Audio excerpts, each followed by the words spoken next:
Bem-vindos à nossa conversa de hoje. Vamos direto ao ponto, tá?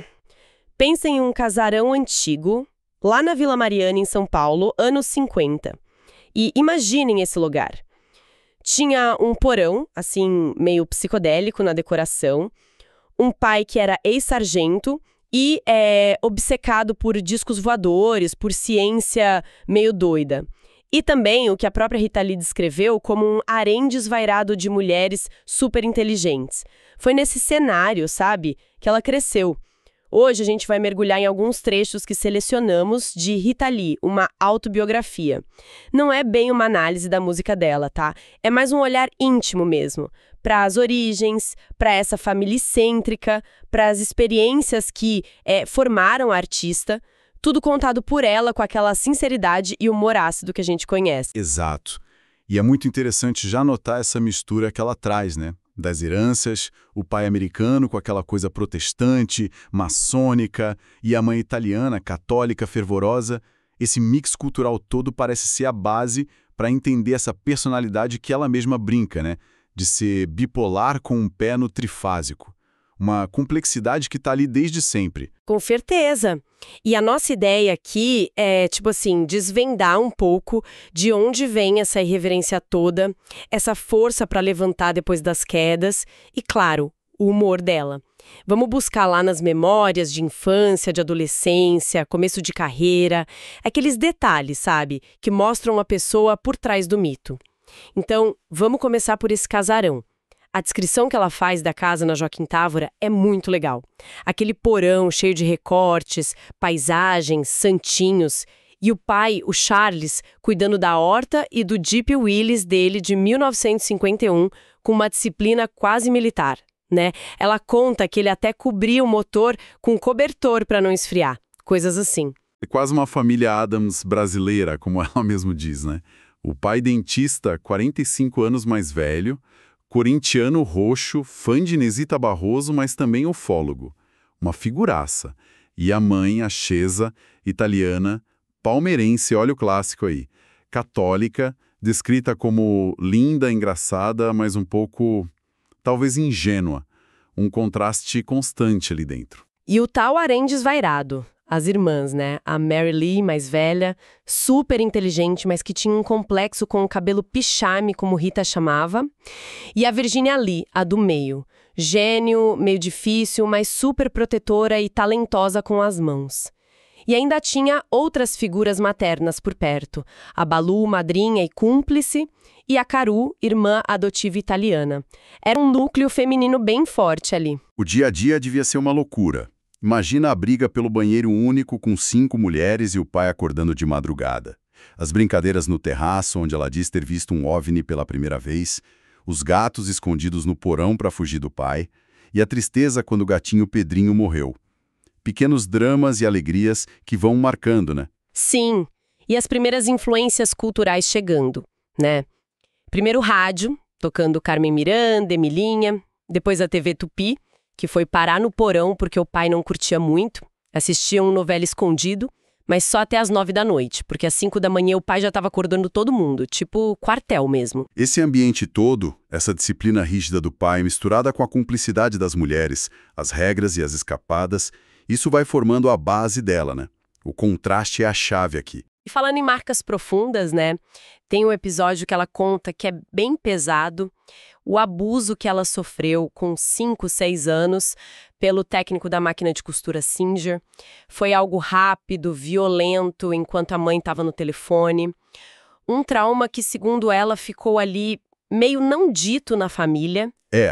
E o interessante é como ela conecta isso com a forma como foi tratada depois.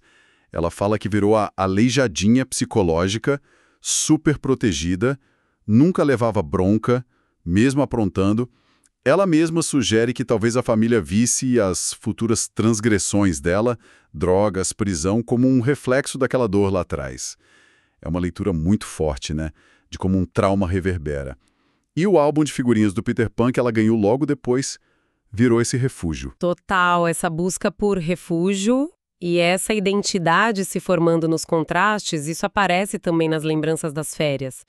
No Guarujá, por exemplo, aquele glamour de longe do Gran Cassino, ver artistas famosos e ao mesmo tempo a travessura de roubar a goiaba, que acaba mal com mordida de cachorro e tudo. E em Rio Claro, outro lado, a família italiana, mais liberal, mais excêntrica. O tio Tinô, uma figura carinhosa, meio diferente, que levava ela para o cinema, cozinhava, as artes das terríveis, ela e a Virgínia. E até a morte do avô, com aquela cena bizarra do tio pintando as unhas do falecido de noite. São flashes de jeitos diferentes de lidar com a vida, com a morte, com o que é normal. Essa dualidade já estava na raiz da família, né? A história do avô paterno, Cícero Jones, é coisa de cinema mesmo. Mestiço de Cherokee com escocês, foge do Alabama depois de matar um cara, vem para o Brasil com os confederados, depois da Guerra Civil Americana, consegue um diploma de médico meio arranjado e casa com a filha do médico que ajudou ele. E o nome Lee, do pai da Rita, era homenagem ao general confederado Robert E. Lee. Que história, hein? Pois é, essa mistura toda, como ela diz, talvez explique um pouco aquela sensação dela de ser bipolar com um pé no trifásico, sabe? E as pequenas rebeldias continuavam rolando, as pegadinhas com as irmãs, e teve aquele episódio famoso das aulas de piano com a Magdalena Tagliaferro, uma pianista super renomada. Ah, sim. O medo de palco precoce. Ela foi escolhida para audição da escola, toda arrumadinha, sentou no piano e deu branco total. E a reação dela fez xixi ali mesmo no banquinho, na frente de todo mundo. A professora na hora falou stage fright. Talvez já fosse um sinal dessa relação forte e às vezes difícil que ela teria com o palco, né? Chegando na adolescência, a escola, o Liceu Pasteur continua sendo um lugar de, digamos, indisciplina. Notas mais ou menos, expulsão de sala, fazer caricatura de professor. Mas, curiosamente, ela era boa no atletismo, ganhava medalha e tudo. Ela meio que liga essa rebeldia ao fato de ter demorado para se desenvolver fisicamente, sabe? Era a tábua da turma, tratada meio como um menino. A primeira menstruação foi quase um evento público lá. Mostra bem essa coisa de vulnerabilidade e desafio convivendo desde cedo. E é aí que a música entra com força total. Depois de umas bandinhas só de meninas, vem um encontro que mudou tudo, com os irmãos Arnaldo e Sérgio Batista. Aí nascem os Mutantes. E a relação com Arnaldo, ela descreve de um jeito muito único, né? Uma sintonia intelectual, criativa, muito forte. Uma amizade profunda, mas que precisava parecer romance para a mídia, para o público. Ela mesma admite que não tinha química física. Fala do nojinho das babas dele. E ele chegou a confessar para ela que achava mais emocionante com uma boneca inflável. Pesado, né? Aí eles decidiram ser melhores amigos para sempre, mas mantendo a fachada de casal. Uma dinâmica bem complexa ali nos bastidores. E o fascinante é o contraste que ela faz com o Sérgio Batista, o irmão. O Arnaldo era a alma, o caos criativo. O Sérgio era o técnico genial na guitarra, mas para ela tinha só 5% de alma. E ela também tinha muita clareza do papel dela na banda, né? Diz que era crucial nas letras, importante nas melodias, nos arranjos e totalmente responsável pelos figurinos, que era uma marca registrada. Ela sabia o valor dela ali. E aí vem a explosão dos festivais, o encontro com a Tropicália. O convite do Gil para eles tocarem Domingo no Parte, no Festival da Record em 67, foi um divisor de águas. Aquela mistura do violão do Gil com a psicodelia dos Mutantes, o arranjo do Prati. Uau! Mas junto com os aplausos, vieram as vaias também, né? A Rita sentia que eles eram meio os gringos roqueiros ali no meio da MPB da época, que ela achava muitas vezes sisuda, mas séria, engajada. O pessoal estranhava o som elétrico, o deboche deles. As alfinetadas que ela dá em algumas figuras da MPB mostram bem esse sentimento de não pertencer totalmente e a resposta irônica dela para isso. E não faltaram momentos marcantes, né? O vestido de noiva que a Leila Diniz deu e ela usou no palco, a performance caótica de É Proibido Proibir, com o Caetano levando vaia, tomate, o programa Divino Maravilhoso na TV, que a censura tirou do ar rapidinho, a primeira viagem para fora, para o Midden, na França, até uma experiência ruim com o Santo Daime, ela conta, e a criação de 2001, a partir de um poema que o Tom Zé tinha jogado fora. Só que essa montanha-russa toda teve um fim bem abrupto e doloroso para ela. a expulsão dos Mutantes. A justificativa que ela ouviu foi dura, né? Que a banda ia para um som mais progressivo, virtuoso, ou seja, um rock mais técnico, instrumental, e que ela não tinha calibre como instrumentista. Imagina ouvir isso. Nossa, deve ter sido horrível. Ela descreve essa dor da rejeição, de ter que voltar para casa dos pais, pro porão de novo como refúgio. Mas aí acontece uma cena incrível, muito forte.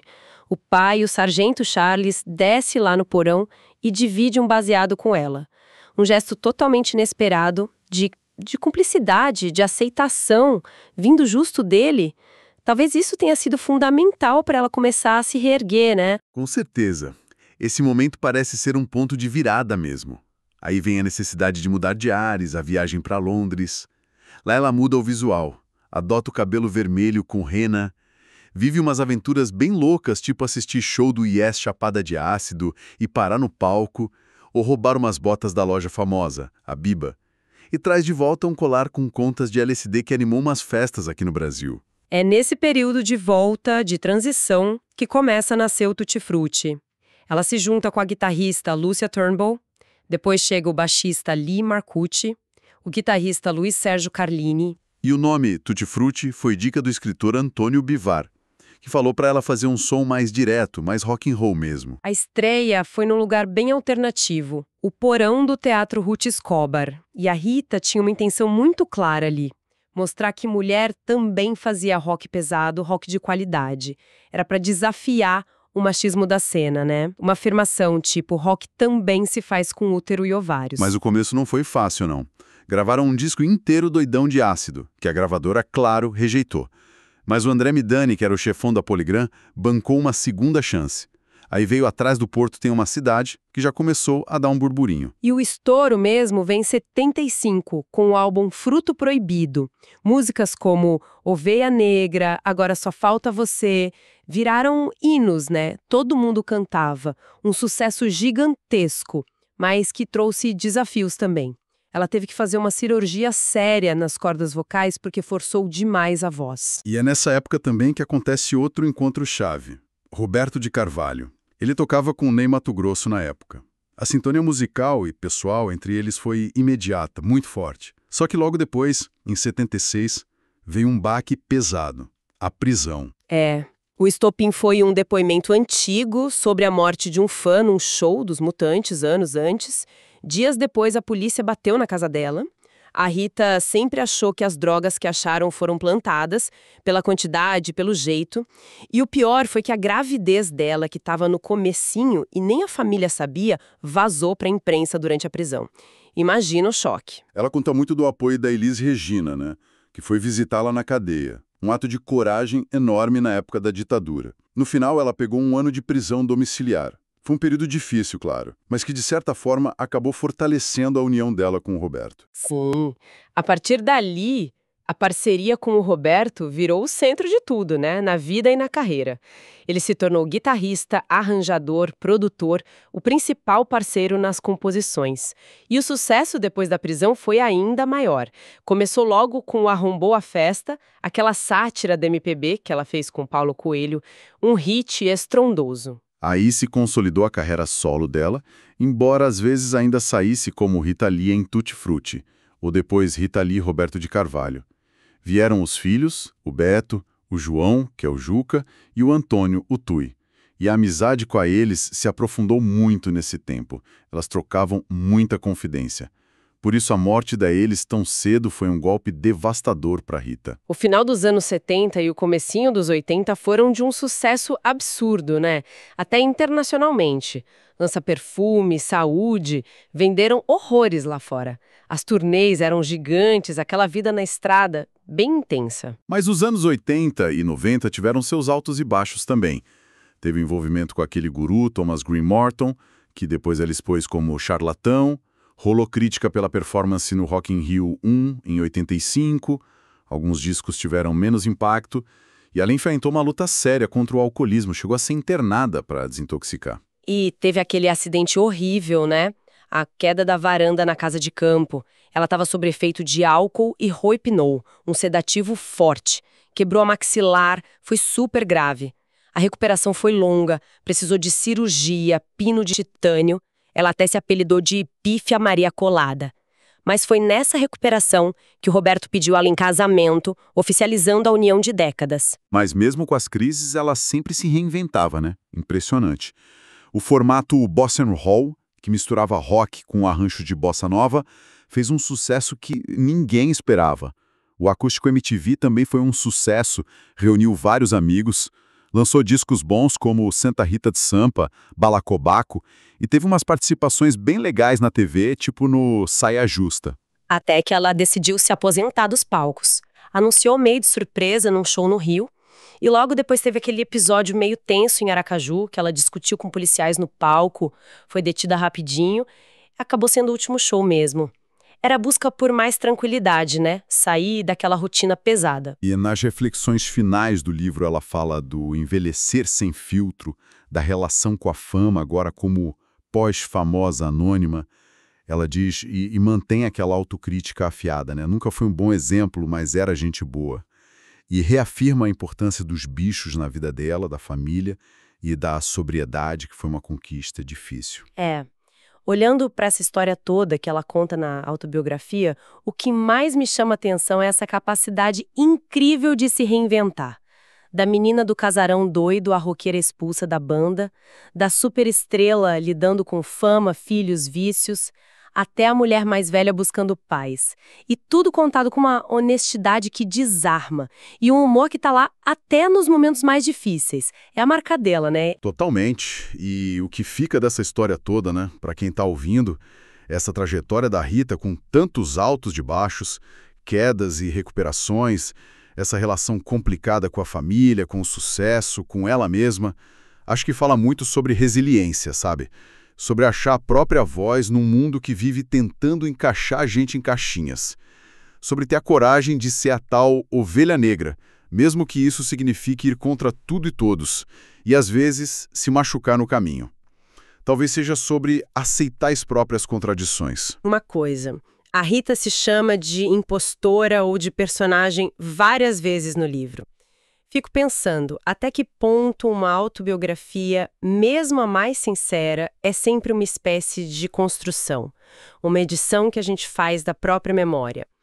O que essa necessidade de contar a própria história, de organizar os fatos, revela sobre essa busca por sentido, por aceitação, mesmo depois de tanto tempo na estrada sob os holofotes? Fica essa pergunta no ar, né? Sobre essa linha tênue entre a memória do que a gente viveu e a história que a gente escolhe contar sobre si mesmo.